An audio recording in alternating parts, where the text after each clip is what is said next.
People always wonder what happens after you die. No one knows. You know, people pretend to know, but no one knows what happens after you die. But I know what happens to you right after you die. I know what happens directly after you die. You are found.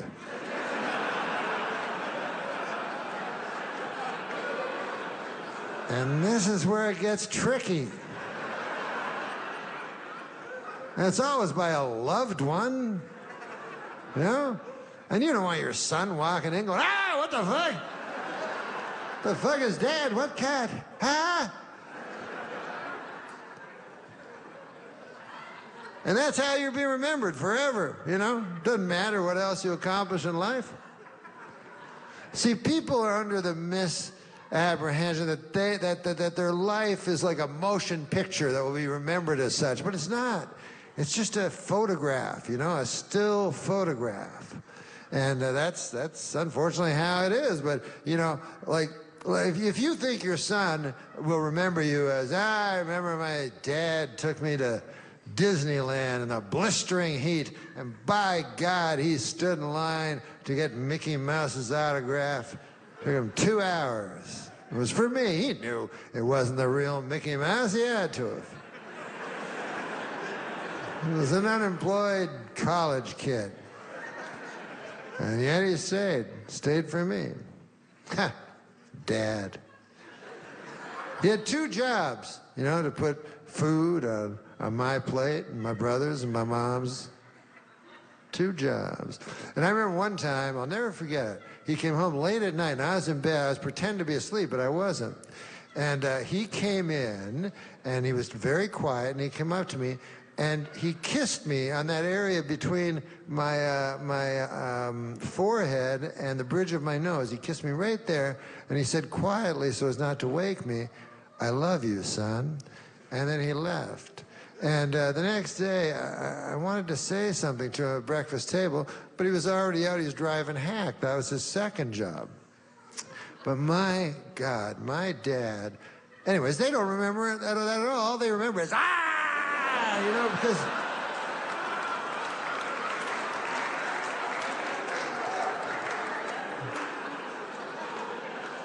Unfortunately, that's the way human beings are.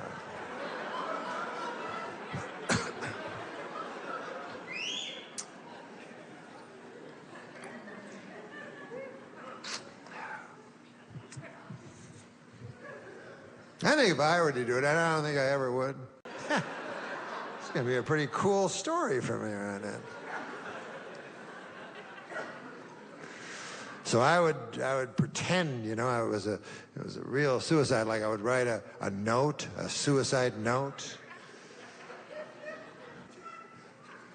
Do you think this would be funny, just as a practical joke, if you just wrote a suicide note and just blamed some random guy? Do you think that would be... You know what I mean? You know, like your barber or something like that, you know, it was all Ralph Abernathy's fault. Because you know the police would be compelled to go to Abernathy's barbershop and go, have you ever heard of a fellow named Norm Macdonald? I go, yeah, he'd come in every couple of months for a trim. Oh, okay. Well, anyways, he took his life because of you. He wrote it here in this letter. Would you like to keep the...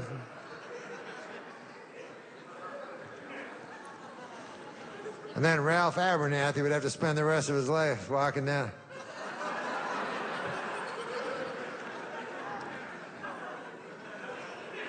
Life's hard enough without having to...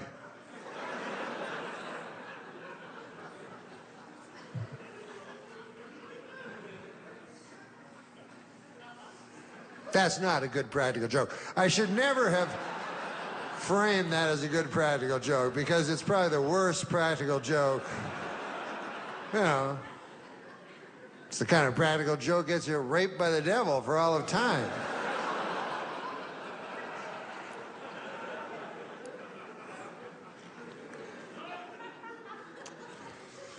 I came here from Las Vegas, Nevada. No, I live in L.A. Everybody go to parties in L.A., and I go too, but I'm no good at them. Here's my problem. I have no opinions. You know how people have opinions? I don't got none. Like political and stuff. Sometimes before I go to a party, I'll just turn on the TV, and whatever that guy said, I'll say that.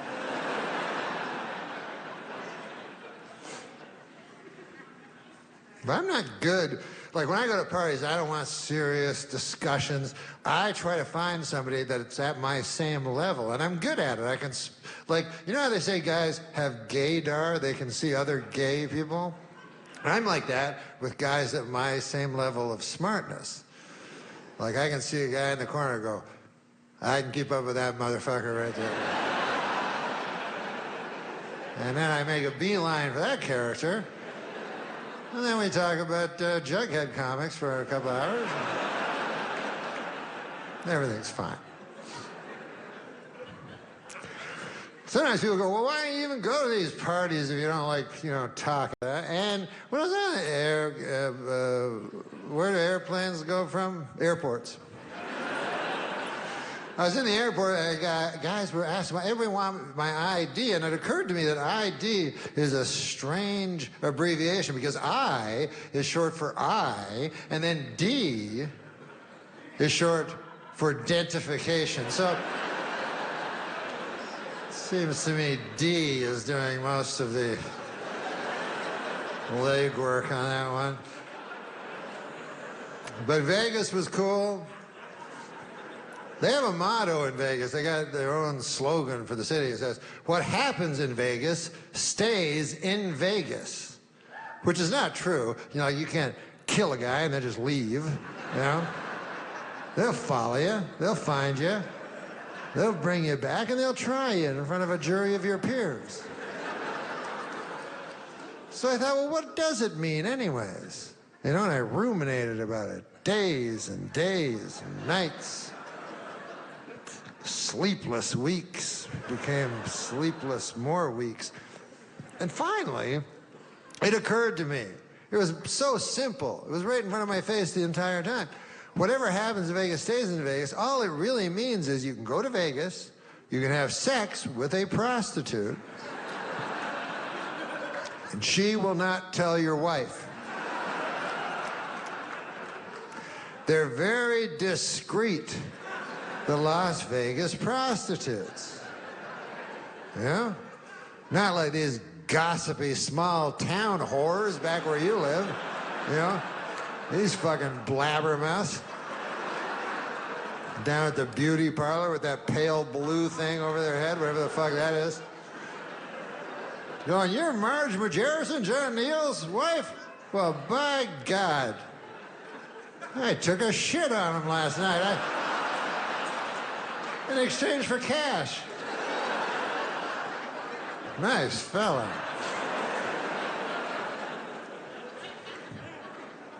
My favorite thing is the magic phones that we all have. You know, not so long ago, phones were not magic. They were just used to telephone people. And they couldn't take pictures, you know? If you wanted to take a picture, this was only like 20 years ago, you would have to use it. You couldn't use a phone. I remember I tried. Go, okay, just hold on there. Just. People go, what are you doing? I go, don't worry, I was kind of ahead of my time, but they thought.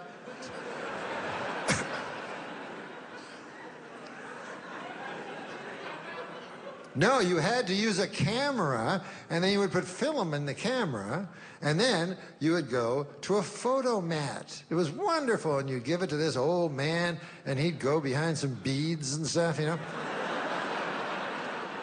And then you go, when am I going to see them pictures? And you go, I don't know. And then you go, I'll phone you every couple of weeks. How'd that be?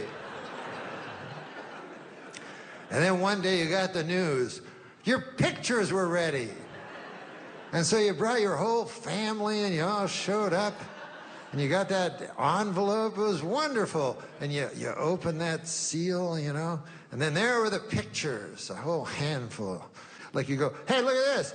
It's a picture of Aunt Ida, but her eyes are red like the devil.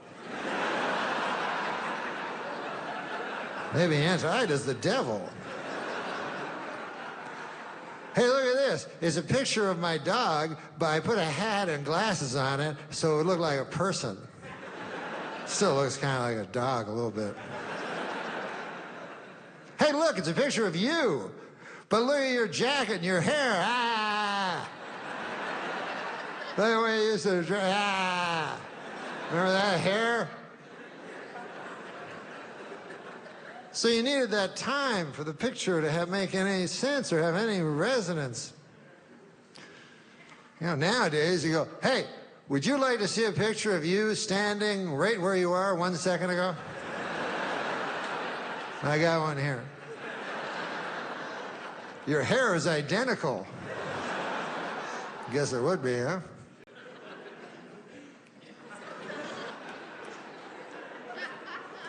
In the real old days, they would take pictures like, and at my house I have a picture of my great-grandfather, and I only have one, you know? Back then, they only had one picture of everybody because they'd pull that thing and it would explode and all that shit, you know? And it was just nobody was happy because it took so long to get your picture taken. And so it's just my great-grandfather going, how long is this gonna take, Sarah? Who's gonna feed them hogs? Damn sure ain't gonna be Marjorie, I'll tell you that.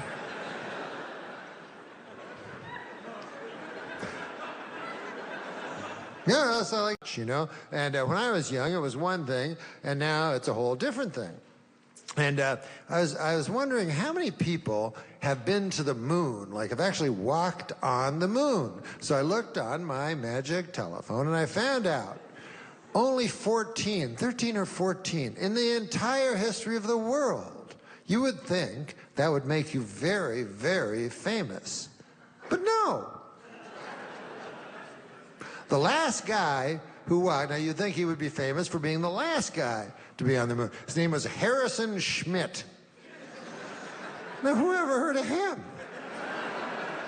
Meanwhile, he goes all the way to the moon, hangs around there for a while, and comes back. He's not famous, but a girl with a giant ass is famous. Now, when I was young, a man who went to